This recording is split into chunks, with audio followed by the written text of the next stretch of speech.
ఓం శ్రీ గురుభ్యో నమః. ఓం శ్రీమాత్రే నమః. మాఘపురాణం 13వ అధ్యాయము. సుశీలుని కథ. రాజా, మాఘమాస స్నానం వలన వైకుంఠ ప్రాప్తి ఎట్టివానికైనను కలిగించును. దీనిని తెలుపు మరి ఒక కథను వినుము. పూర్వము గోదావరి తీరమున సుశీలులను కర్మిష్టైన వేద పండితుడు కలలో. అతను ఒకనాడు ప్రయాణం చేయుచు త్రోవ తప్పి భయంకరారణ్యమును ప్రవేశించును. ఆ అడవి దట్టమైన పొదలతోనూ ఉన్నతములుగా వృక్షములతోనూ పులి మొదలగు భయంకర జంతువులతోనూ కూడి ఉండెను. అతడు అరణ్యం నుండి బయటకు వచ్చి మార్గమును వెతుకుచూ అటు ఇటు తిరుగుచుండెను. అచ్చట భయంకరుడైన రాక్షసుని చూచెను. వాని పాదములు చండ్ర చెట్టు వలనే నున్నవి. పాదములు మాత్రముగా చెట్టుగా ఉండి మిగిలిన శరీరం భయంకరమైన రాక్షసాకారం కలిగి ఉండెను. అచ్చటి కొమ్మల ముళ్ళు గాలి కదిలి ఆ రాక్షసుని శరీరం గుచ్చుకుని రక్తము కారుచుండెను. వానికి కదలనట్టే అవకాశం లేదు. ఆహార పానీయాదులను తీసుకునే అవకాశం లేదు. ఇట్టి దురావస్థలో ఉండి బిగ్గరగా దుఃఖించుచున్న రాక్షసుని సుశీలుడు చూసి భయపడను. ధైర్యమునకై వేదమంత్రములను చదువును ఆరంభించెను. హరినామ సంకీర్తనం చేయసాగిను. కొంతసేపటికి సుశీలుడు స్థిమితపడను. పోయి నీవెవరవో, నీకు ఈ పరిస్థితి ఏమి చెప్పమని అడిగిను. అప్పుడు ఆ రాక్షసుడు, మహాత్మా, నేను పూర్వజన్మన ఒక పుణ్యకార్యమును చేయలేదు. నేను చేసినవన్నీ పాపకర్మలే. గోకర్ణ తీరమున మధువ్రతమను గ్రామమున గ్రామాధికారిగా ఉంటిని. అందరితో అన్ని విషయంలో మాట్లాడేవాడును. ఎవనికి ఏ పనియో చేసేవాడును కాను. అసత్యములు పలికిడివాడును. పరుల సొమ్ము అపహరించుచుండువాడును. ఎంతయో ధనమును కూడబెట్టింది. ఎవరికి ఏమేమియో చేయలేదు. స్నాన దాన పూజాధికములను వేనిని ఆచరింపలేదు. దైవ పూజనేమో ఎరుగను. ఇట్లందరినీ బాధించుచు చివరికి మరణించితిని. నరకంలో చిరకాలం ఉంటిని. తరువాత కుక్క, గాడిద ముండకు నీచ జంతువుల జన్మలందితిని. ప్రస్తుతము నా పాదములు చండ చెట్టుగా దాని ముళ్ళ కొమ్మలు బాధింపగా ఎచ్చటికీ కదలలేని ఈ జన్మలో నుండిని. నీ వంటి పుణ్యాత్మని చూచడం వలన, నీవు చేసిన హరినామ స్మరణ వలన నాకు ఈ మాత్రం పూర్వస్మృతి కలిగినది. ఎట్లయినను నీవే నన్ను రక్షింపవలెనని సుశీలుని బహువిధములుగా ప్రార్థించును.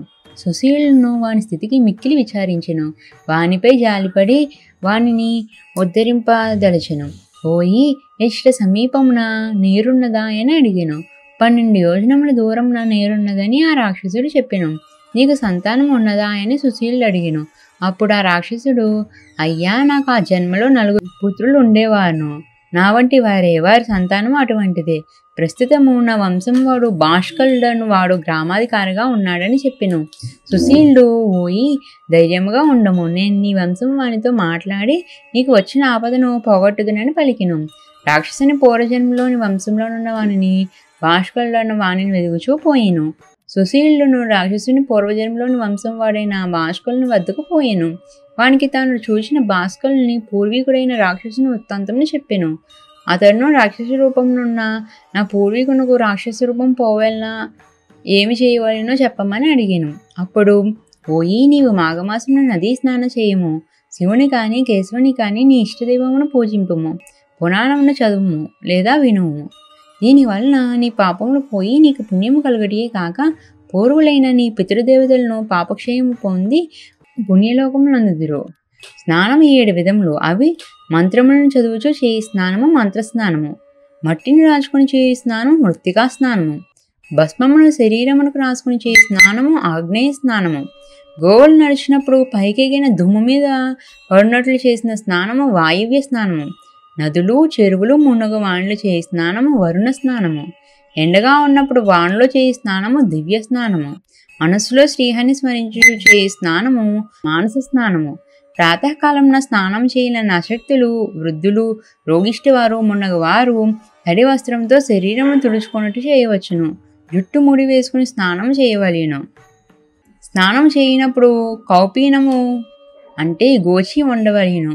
తుమ్ము, ఉమ్ము, ఆవలింత, మాలిన్యము, దుష్టులతో మాట్లాడటం ఉన్నగునవి తప్పనిసరి అయినచో ఆచమనము చేయవలెను. భగవంతుని స్మరించుచు కుడి చెవిని తాకవలను. అరుణోదయ కాలమున స్నానం ఉత్తమము. సూర్యకిరణములు తాకుడిచే ఆ నీరు శక్తివంతమగును. దర్భలతో స్పృశింపబడిన జలమున స్నానం చేయుట పవిత్ర స్నానమగును. స్నానం చేయనప్పుడు మట్టిని పసుపు, కుంకుమ, ఫలములు, పుష్పములు నదిలో లేదా చెరువులో ఉంచవలను. శ్రీహరిని లేదా ఇష్టదైవమును స్మరించుచు ముందుగా కుడిపాదమును నీటిలో ఉంచవలెను.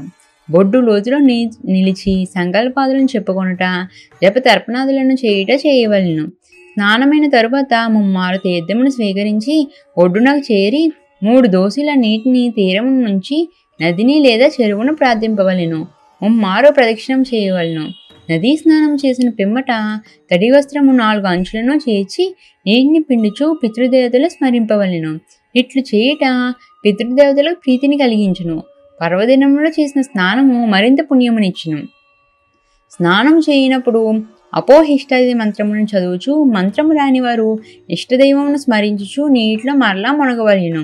సూర్యుని, గంగను, దేవతలను తలుచుకుని నమస్కరించుచు ప్రదక్షిణము చేయవలెను. గంగా, యమునాది నదులను తలుచుకుని నీటిని వ్రేళ్లతో గీయవలెను. రథసప్తమి, ఏకాదశి, శివరాత్రి మొన్నగు పర్వదినములందు ఆయా దేవతలను కూడా తలుచుకుని నమస్కరింపవలెను అని సుశీలుడు భాష్కరునకు స్నాన విధానములను వివరించును.